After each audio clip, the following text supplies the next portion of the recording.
Welcome to week 5 preview of the Duck and Commish Show. And here we're going to be previewing first Jockey versus the Bean. Both teams 2-2.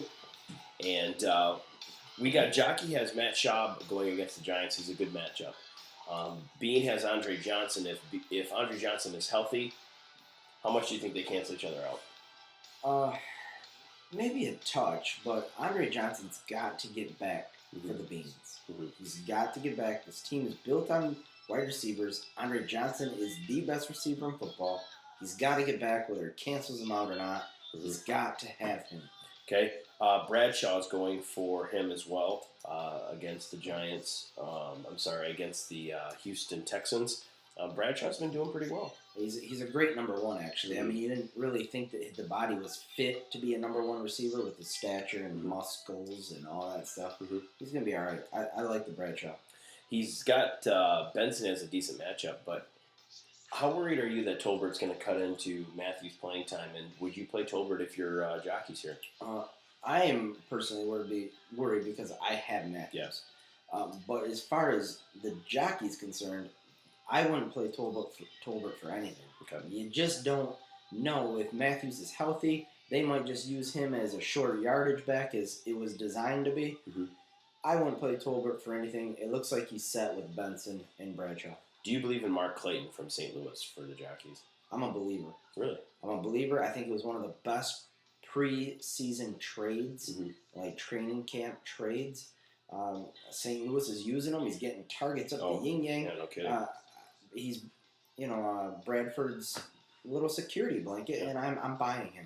Now, Roy Williams had a great week before the bye week. Right. Do you think they incorporated that, or do you think that Dallas is going to go to the run? No, it was purely incorporated. They used Miles and Des Bryant on one side of the field, knowing that, I forgot who they were playing, but fully knowing Texans, that they were going to have single coverage on Roy Williams. It was specifically designed that way. I don't see that happening for the rest of Roy's career.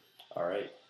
He's got Dustin Keller. It's a tough matchup against Minnesota, but Dustin Keller, man, he just continues to roll. Now, he's got Atlanta's defense, and the Bean has Peyton Hillis, and that's who Atlanta's playing. Does that worry you when you have a defense going against the other team's running back or any of their skilled players?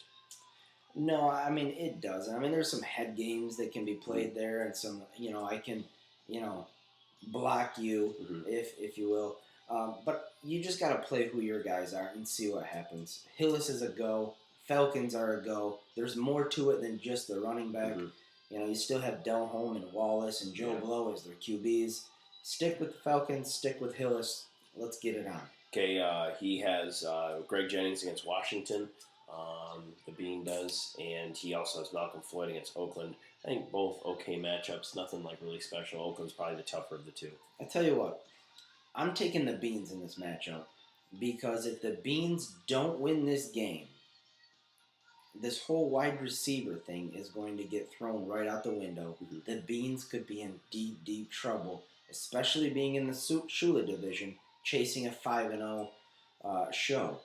This game, and the wide receivers know it, Dougie. The wide receivers know it. They've got to put on their A game this week. I look for them to do that and beat an up-and-coming 2-0 team versus since the trade in the Jockey. I'm taking the Beans in a close one. All right, we move on to, I will also take the Beans here. Moving on to Trash versus Nips. Rivalry game. You have never beat Nips since you brought him into the league. You had a regular season loss and then the devastating just awful, choking type loss. Just terrible, bad loss in the championship game against Nips last year. I wish I could argue that point, but I can't. So you have definitely better matchups than the Nips does this. But if I remember, I thought I heard you talking to one of your players saying that this is a pretty nonsensical matchup because he's only 1-3. And you are 3-1, and it really doesn't matter. It's regular season. Well, that's not exactly. That was part of the conversation. But how the rest of the conversation went is it doesn't matter if I beat the Nips 150-0 or 1. Nothing is going to take away from what was rightfully mine last year in the championship. I was projected to kick his butt. and I don't understand it. I have nightmares about it. Mm-hmm. By me winning this week does nothing for me. It does nothing for me. No vote of confidence or anything like that? It does nothing. It's a regular season win that means nothing. I need to win this game, of course. But if I do, I don't get a trophy. The nipple has my trophy. Over and under Chris Johnson, 20 points. Over the rest of the year. Oh, I'll take the under on this one for this week. I think he gets about 16. Anyway, your matchups for the most part seem to be better than the Nips. On Nips side of things, one thing that he can look at is Calvin Johnson versus St. Louis. Seems to be a decent matchup there. It is. But he has some real running back issues. I think if you look at his entire roster of running backs, 5 or 6 of them, they combine for less than 12 points. Mm-hmm. That's not good. And in fact, if it appears that the Nips is going to lay down on this one, which he probably should do.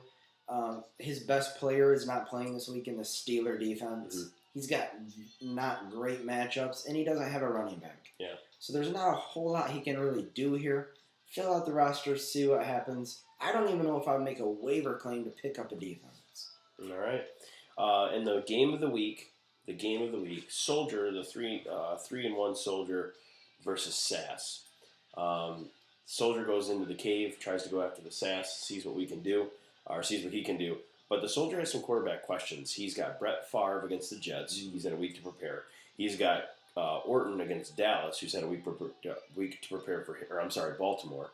And he's also got Jay Cutler against Carolina. So who do you roll there? I'm taking Cutler, who usually at least 2 or 3 times a year lays a fat turd, which he did last week. But every time after the giant turd, there's a wipe and a rebound. I love the rebound after the wipe. I think Cutler has a great day against the Panthers. All right. He's got LaDainian Tomlinson against Minnesota and AP against New York Giants. Neither of them are very good matchups, but you got to play these guys. You got to play them. I mean, they're your guys. You got to play them. And I say that if Adrian Peterson gets over 15 points, the Soldier will win this game. Right. If he gets less than 15 points, it's the giant sass in the semi-small upset. I say it's going to be the over in the screen game, not the running game. I have Soldier taking out the Sass. Okay, Sass, do you have anything on his side that you really tend to like at all? Maybe D'Angelo against Chicago? Oh, sure. This is going to be a great game. It's going to be a very close game. I love what the Sass has going on with some of his wide receivers. What about the fact that he's starting Alex Smith? I don't love that, and some of my inside information says that's not happening. I would look for maybe Sean Hill of the Loins, or maybe even a surprise pick in Gerard. Mm-hmm. That's an outside chance, but my ears to the ground are saying Smith's not your guy. The reason that I can't really dive in and go with the giant sass is the Jets' defense in the second round is too early. The Soldier behind Adrian Peterson takes it. All right. I, too, will take the Soldier here. I think he'll figure out his quarterback issues, but the rest of his matchups won't really matter because he's got better matchups overall than the Sass does. I think the box score has it closer than what it will be.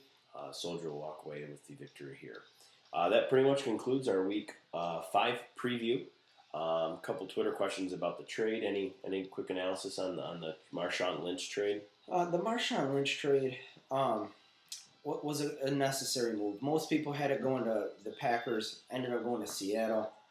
You know, I mean, their offense blows. They need something to revive that out there. They've had over 200 transactions since Pete Carroll took over. I don't know if it'll stick. Obviously, we would look at Fred Jackson value goes up and Justin Forsett value goes down. So the teams involved there will have to plan accordingly. But as far as the other Randy Moss trade, we have already talked about that. Please look at the Week 5 preview, the first preview, and we go from there. But anyway, that concludes it, Week 5. Well done, dog. May all your fantasy players be studs this weekend, and may the Shula continue to roll. Not at 2-2, but like continue to like to roll somewhere. See what we can do.